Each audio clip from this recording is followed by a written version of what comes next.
কৰি যদি তিনি গ'ল দেখা নাই হেৰি যদি হ'ব না ভালকে থা মই এইখিনি বা ভালকে দেখিছোঁ দেখোন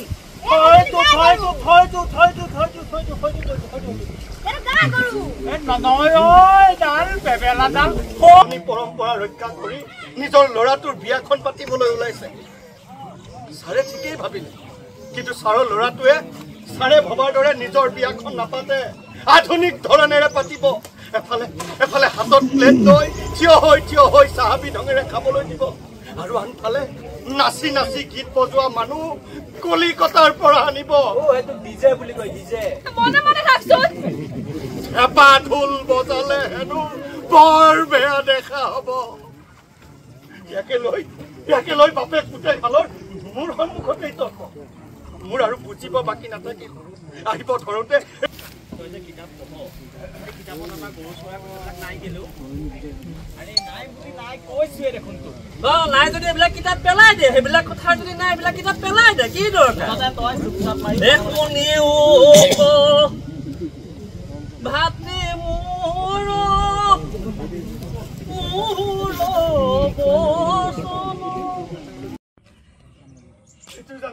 এইটো জানো মাননি মোক ভিক্ষা দিলে আজিৰ পৰা মই হৰেন্দ্ৰ বায়ন নহয় হৰেন্দ্ৰ ঢুলীয়া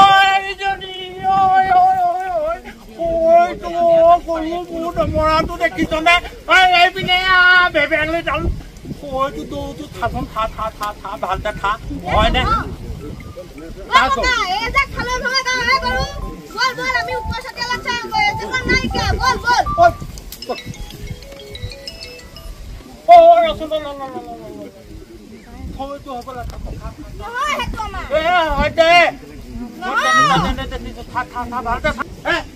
তই দেখিছ তাৰমানে মই জোকালো এতিয়া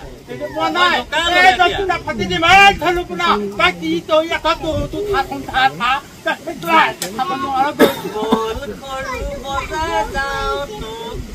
মিঠাই খাওঁ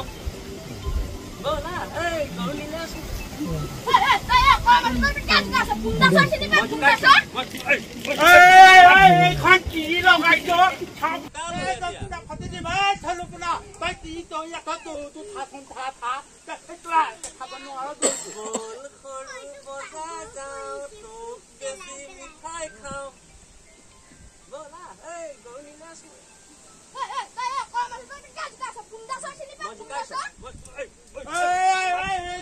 কলিয়াবৰত বিহুৰ বতৰৰ মাজতে এটা নতুন পৰিৱেশত নাট্যাভিনয় কৰি ৰাইজক আপ্লুত কৰা পৰিলক্ষিত হৈছে।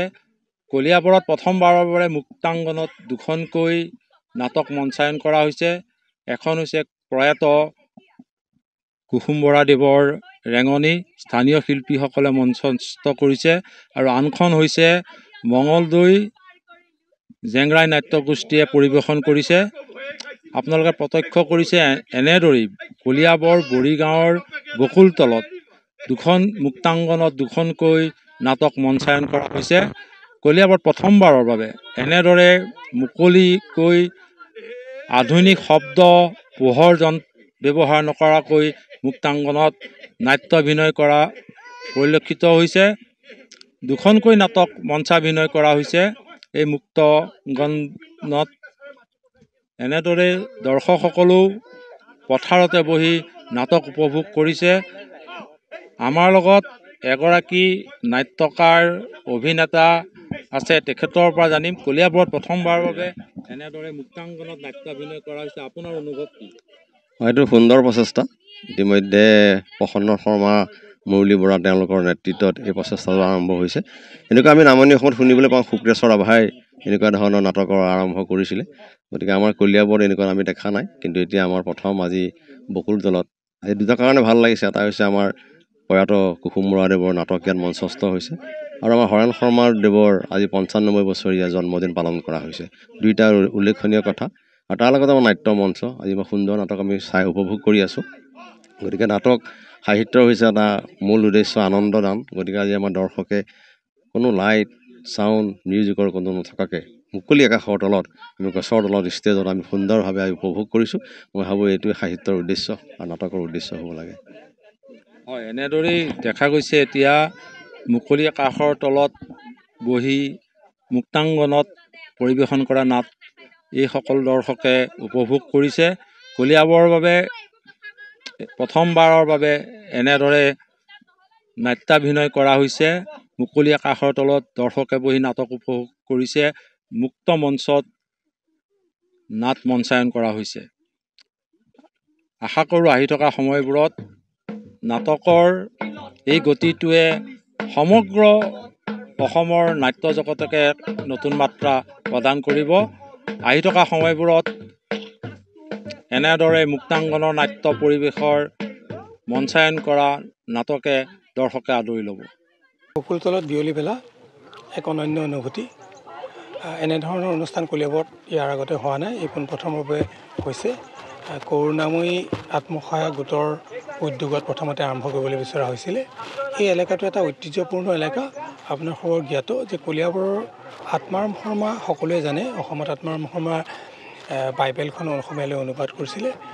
বা আত্মাৰাম শৰ্মাৰ ঘৰটো কোন জেগাত সেই লৈ বহুতো মানে হেৰি আছে, মানুহৰ মাজত মতবিৰোধ থাকিলেও আমি আমাৰ এই অঞ্চলত এটা প্ৰচলিত ধাৰণাৰ এই অঞ্চলৰ কাষতে বকুলজোপাৰ সিপাৰে এৰাবাৰী কোৱা হয়। পুৰণি কালৰ মানুহসকলে কোৱা মতে এই এৰাবাৰীয়েই আত্মাৰাম শৰ্মাৰ পুৰণা ঘৰ আছিল, ইয়াতে আছিল বুলি কোৱা হয়। গতিকে এই ঐতিহ্যপূৰ্ণ ঠাইখনত আজি এই বকুলতলৰ বিয়লি বেলাত এই সমবেত দৰ্শকে কলিয়াবৰত এটা নতুন সোৱাদ পাইছে। এনেধৰণৰ যে এখন নাটক কৰিব পাৰি বা নাটক অনুভৱ কৰিব পাৰি, সেয়ে কলিয়াবৰবাসীয়ে আজি প্ৰথমবাৰৰ বাবে অনুভূত হৈছে। আজি এক বেলেগ ধৰণৰ পৰিৱেশ এটাৰ সৃষ্টি হৈছে। নাটকৰ এখন জাগৰণ আনিব। কাৰণ নাটক এখন কৰিবলৈ যাতে আমি সদায় অৰ্থৰ সন্মুখীন হওঁ। লাইট আৰু মাইক এই দুটা বিষয়তে যথেষ্ট সংখ্যক পইচা আমাৰ খৰচ হয়, যাৰ বাবে আমি নাটক এখন মঞ্চস্থ কৰিবলৈ বা মঞ্চায়ন কৰিবৰ কাৰণে পিছ হুহঁকো। এনেধৰণে যদি নাটক কৰিব পাৰি বা নাটক চাবলৈ দৰ্শক আগবাঢ়ি আহে, তেতিয়াহ'লে অনুষ্ঠানসমূহো এনেধৰণে নাটক কৰিবলৈ আগবাঢ়ি আহিব। আৰু ই এটা কলিয়াবৰবাসীৰ কাৰণে এটা সুখৰ খবৰ। নগত দিনত কলিয়াবৰৰ বিভিন্ন চুকে কোণে, অসমৰ বিভিন্ন চুকে কোণে হৈ থকাৰ দৰে শুক্ৰেশ্বৰ ৰাভাই যেনেকৈ হালবাৰী সৃষ্টি কৰিছিল, ঠিক তেনেধৰণে কলিয়াবৰতো এই অনুষ্ঠানে এটা গতি লওক, প্ৰাণ পাওক। কলিয়াবৰৰ বিভিন্ন অঞ্চলৰ চুকে কোণে এনেধৰণৰ মুক্তাংগনৰ নাটকৰ পৰিৱেশ এটা গঠন হওক, নাট্যকৰ্মী ওলাই আহক, নাট্যকাৰ ওলাই আহক আৰু এচাম নতুন নাট্যকৰ্মীৰ সৃষ্টি কৰি, অভিনেতা অভিনেত্ৰীৰ সৃষ্টি কৰি কলিয়াবৰবাসীক চহকী কৰক, যাতে অসমে কলিয়াবৰকো অসমৰ মানচিত্ৰত বা ভাৰতবৰ্ষৰ মানচিত্ৰত এক সবল স্থান পায়। তাৰ বাবে মই সকলোলৈ কৃতজ্ঞতা তথা ধন্যবাদ জ্ঞাপন কৰিছোঁ।